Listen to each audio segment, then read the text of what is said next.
Hello from the Channel studio in London and welcome to another edition of Foreign Dispatches, the programme that takes you around the world in 25 minutes. I'm Teniola Oyetayo. On the programme this week, Ukrainian children to attend school underground as millions continue to lose out on education due to war. Plus, aid piles up at Niger's border as sanctions bide. Ukrainians have now endured 18 months of forced displacement, unthinkable loss and relentless violence since the escalation of war in February 2022. Heavily mined and fortified Russian positions are slowing Ukraine's long-anticipated counteroffensive, while Western countries continue to supply Ukraine with ammunition, equipment and training. It's been 18 months since Russia launched its invasion of Ukraine. Tens of thousands have been killed, millions more displaced, and the global economy is feeling the aftershock. In terms of casualties, according to the United Nations, the war has caused death on a level Europe hasn't seen since World War II. The numbers alone tell a horrific story. OHCHR has confirmed at least 9,444 civilians, including 545 children, killed. Nearly 17,000 others, among them 1,156 children, have been injured. The real figures are likely much higher. Some estimates put the total number of killed, civilians and military personnel of both sides, at 500,000.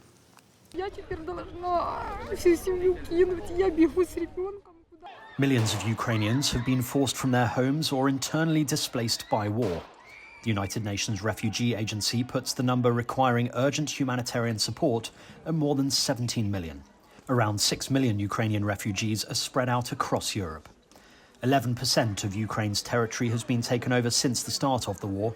Ukraine launched a counteroffensive in June, but well-prepared Russian defence lines reinforced by minefields have slowed their southward advance towards the Sea of Azov. 18 months on, support for Ukraine is still strong across Western countries. The US government this week announced plans to send $250 million in additional weapons and ammunition to Ukraine in support of the country's counteroffensive.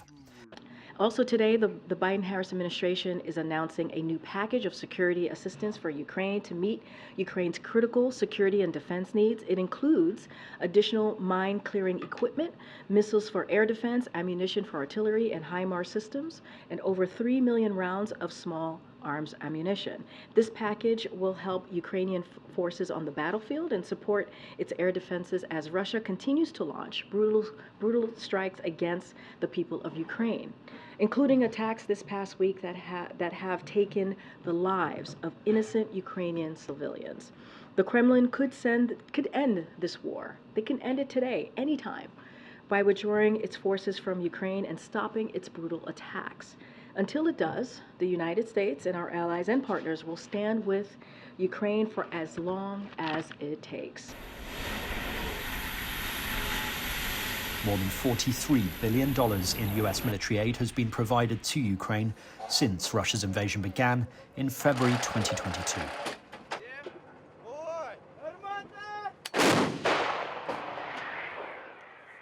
After reopening following the lifting of COVID-19 restrictions, Ukrainian schools have moved mostly back online following Russia's full-scale invasion in February 2022.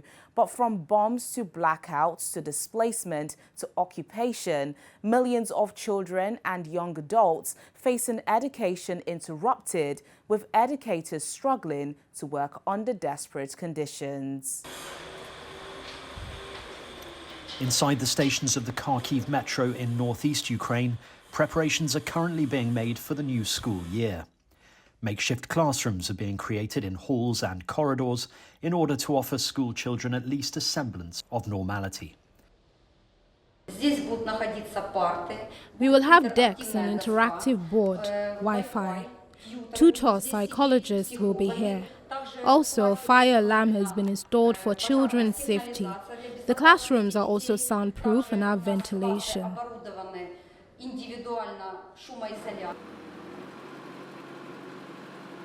Kharkiv, Ukraine's second largest city, had a population of more than 1.4 million people before Russia invaded Ukraine in February 2022. Parts of the city lie less than 20 miles from the Russian border.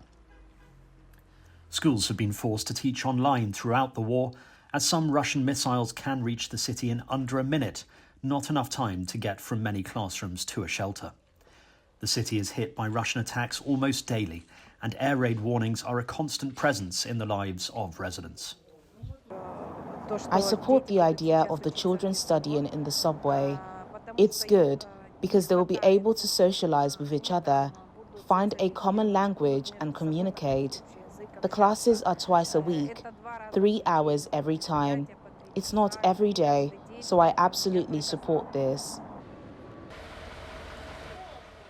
Persistent attacks mean that only about a third of school-age Ukrainian children in government-held areas are attending classes fully in person. Many are forgetting what they have already learned. Some schools have suffered direct hits and others have closed down as a precaution in 18 months of missile and artillery attacks on residential areas across the country. And 300 schools have been totally destroyed, and there are others that are being heavily damaged and therefore not ready to be reopened for the academic year. Attacks on schools have continued unabated throughout the war in Ukraine. Just last week, teachers were amongst casualties of an attack on a civilian area in the city of Romny. The attack ripped through a school where teachers were preparing lessons for the new academic year. On the same day, a kindergarten in Kherson City was hit in another attack. These senseless and reckless attacks have left many Ukrainian children deeply distressed and without a safe space to learn. Beyond Ukraine, more than half of the children whose families have fled the conflict to 7 countries are not enrolled in national education. Among the many challenges are the language barriers, differences in curriculum, and the limited capacity of host country teachers. They are struggling to remember how to read and write, how to do the basic maths, and also struggling to cope with their daily life and with the continuous fears. Up to 57% of teachers report a deterioration in student Ukrainian language ability. Up to 45% report a reduction in mathematics skills, and up to 52% report a reduction of foreign language abilities. Meanwhile, Ukraine's government estimates that Russian authorities have forcibly displaced over 19,500 children from their homes since February 2022. Russia acknowledges having transferred thousands of children out of Ukraine, but says this has been done exclusively to protect orphans and children abandoned in the war zone. And over to Niger now, where trucks with food and humanitarian aid have been piling up at the country's land borders since the military coup in July. It's a result of sanctions which have also driven up food prices and threatens a shortage of medical supplies. The Malanville border crossing in northern Benin is one of the busiest in West Africa. Trucks with food, humanitarian aid and industrial materials usually flow freely into neighboring Niger, one of the world's poorest countries. But it's now at a standstill and has been for several weeks. A growing line of trucks stretches back at least 25 kilometers along the Niger River, which marks the frontier. Among them, over 6,600 tons of goods from the UN World Food Programme and critical UNICEF medical supplies. They're now in limbo after Benin's borders with Niger closed as a result of sanctions imposed by regional bloc ECOWAS after July's military coup. The sanctions, and it's very difficult, but sanctions will have their impact immediately. It's over time that they build up. And many variables can play, but clearly you can see that it will have, if they're not lifted at one point or another, or if we are not able to bring in sufficient humanitarian aid, it could have some catastrophic effects. We'll see how the situation will develop in 3, 4, 5 months from now. If there's been no solution, if the sanctions are still on, we hope that by then there would be a regime of exception for humanitarian aid, which would certainly help and limit the effect of the sanctions. But the immediate goods is going to be food, and then it's going to be access to medicine, to drugs. The blockade is meant to pressure the junta to restore President Mohamed Bazoum to office. This truck driver has been stuck at the border for over 20 days. He says he's frustrated and annoyed that no one has come to inquire about their health. We've been here for 3 weeks like this. Now we're here. We're threatened by the rain. There are thieves. Even eating is difficult. Our money is gone.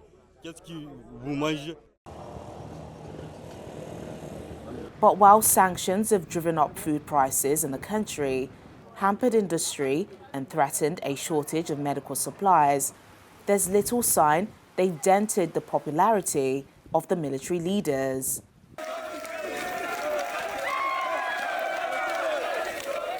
Last week, thousands of people took to the streets in support of the coup, some of who held anti-ECOWAS signs. But according to the WFP, sanctions have increased staples such as rice by as much as 21%. Their supplies were meant to ease a hunger crisis that was already gripping the country, where around 3 million people struggle to afford a meal a day.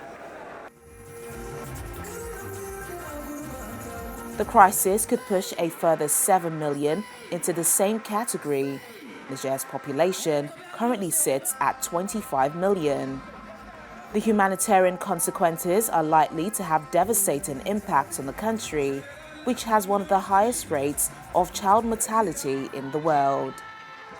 Nearly half of the population of Niger is mired in extreme poverty, living on less than $2.15 a day. And millions are reliant on humanitarian assistance.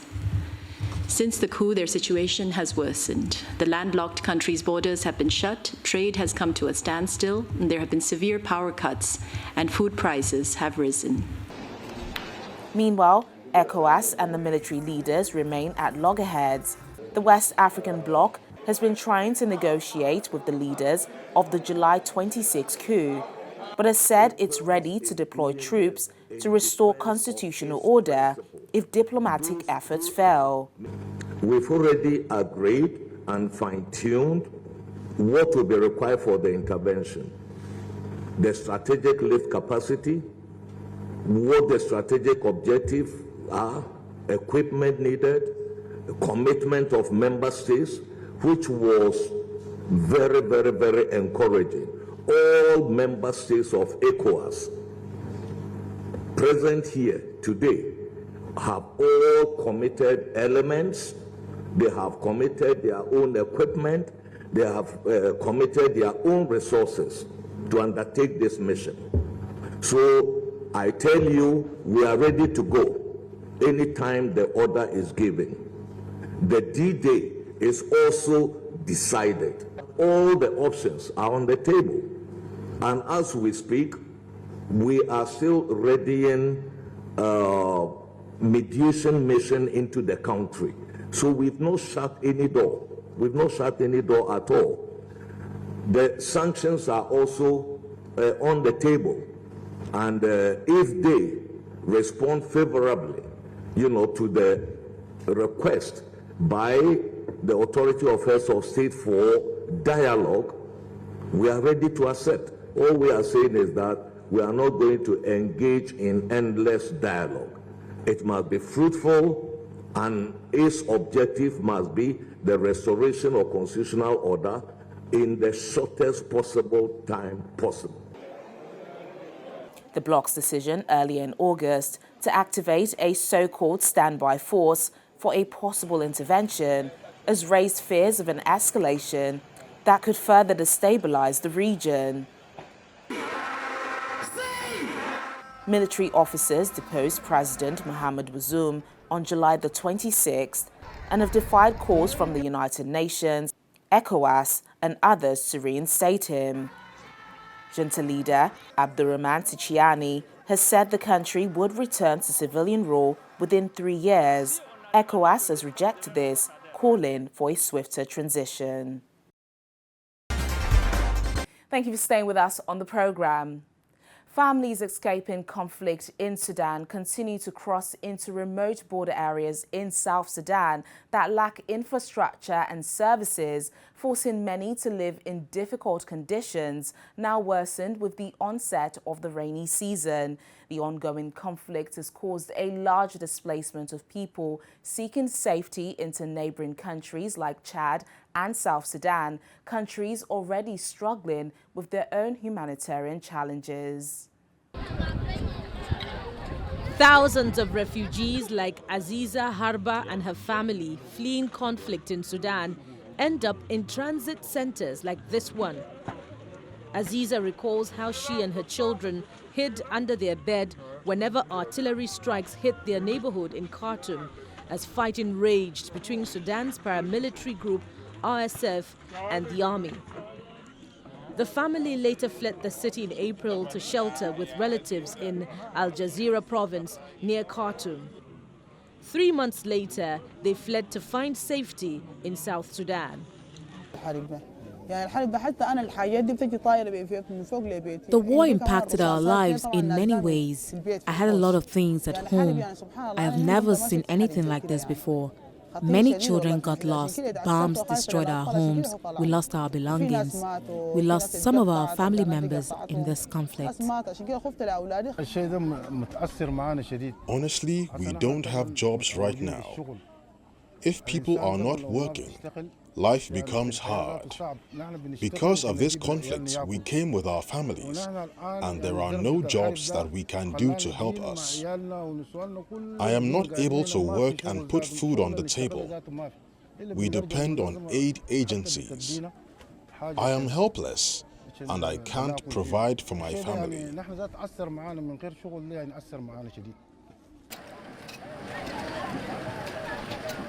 New arrivals are reaching remote border areas lacking infrastructure and services in South Sudan as they flee conflict in neighboring Sudan, making the humanitarian situation there deeply concerning. But this new emergency is straining an already stretched and underfunded response in a country that is still reeling from the devastation of a brutal 7-year civil war that ended in 2020. This center currently hosts over 8,500 people. The main challenges that we are having here is overcrowding because we are receiving on average about 1,200 individuals per day, and the onward movement is a bit slow compared to the number which is coming in. Actually, on average right now we are just onward movement is 350 individuals per day compared to 1,200. This brings already overcrowding. We also have challenges in health services. The health services we're providing here is basically primary health care. We expect to do referral to the Rank Hospital, which is the main hospital here, but Rank Hospital have a lot of challenges in terms of medical personnel, in terms of medicines, in fact, even infrastructure itself. Beside the health services, the food is another issue, which is also a challenge affecting our people. Right now, we are using cash instead of oatmeal. But it's for 7 days. This is also not adequate in case the number is still. Hosting new arrivals has become more challenging because of congestion and the onset of the rainy season. There is a lack of health services, water and sanitation for both the returnees, refugees, and the host population. When it rains, you find the whole place is muddy. Generally, this place, the terrain is not so good. The soil is too loose when it rains, so these are big challenges. But the one main one, which is very important, is that right now we are not able to transport refugees to Maban because the road is blocked. Now, UNHCR is working with partners to see how they can work on the roads so that we are able to transport. That means refugees will stay here longer. The United Nations has called for more support for people fleeing the Sudan crisis as neighboring countries continue to receive thousands of people daily. This conflict is not getting, one, the international attention that it deserves, and secondly, those fighting the conflict are not adhering in any shape or form to international humanitarian law, and the civilians are the victims of this. We have a very large humanitarian appeal which needs to be resourced for us to actually procure what we need to bring to people and get the operation going and hopefully expanding, but that appeal is 26% funded. We have a crisis here that has blown up in Sudan, which for those of us who have followed the Sudan for many, many years, was at a promising point in the history. And it has just skydived into this catastrophe. The conflict in Sudan has seen over 230,000 refugees and returnees arrive in South Sudan. The country currently hosts more than 300,000 refugees and asylum seekers, mainly from Sudan, in addition to more than 2.2 million internally displaced people. Meanwhile, the army-controlled coastal city of Port Sudan has become a refuge from the war raging to the west.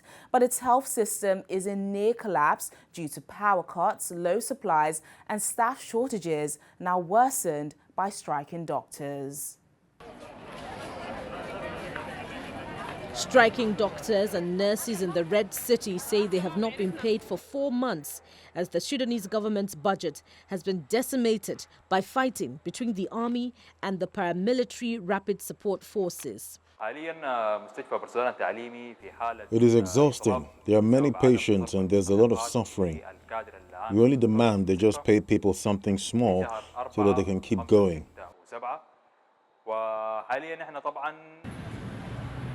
Medical officials in Port Sudan have had to grapple with power cuts, intense humidity and medicine shortages.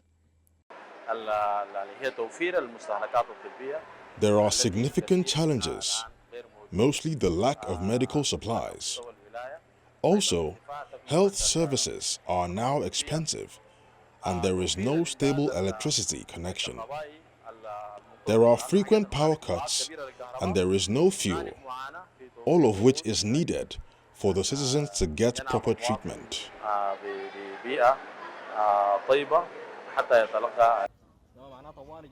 War broke out in April, 4 years after the overthrow of former President Omar al-Bashir during a popular uprising. Tension between the army and the RSF, which jointly staged a coup in 2021, erupted over disagreements about a plan to transition to civil rule.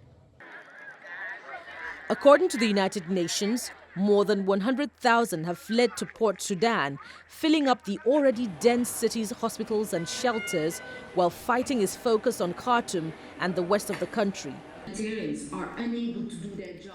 The United Nations has warned that the war is fueling a humanitarian emergency of epic proportions in Sudan and that several diseases are on the rise.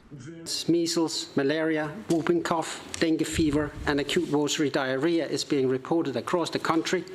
The healthcare sector has been decimated, with most hospitals out of service. The fighting has internally displaced more than 3.6 million people, while nearly 1 million have fled across the borders. A protracted conflict in Sudan could tip the entire region into a humanitarian catastrophe. Sudanese hospitals have long been underfunded and strikes by medical staff have been frequent. The war, during which many hospitals in areas of fighting have been damaged, has brought the system to its knees. According to the United Nations, more than 80% of hospitals in the country are now out of service. A large number of pharmacies have also closed down due to the deterioration of the security situation and the shortage of drugs. And that's the program today, but remember, our top stories are never far away. You can catch them on channelstv.com. Thank you so much for watching. I'm Teniola Oyetayo. Bye for now.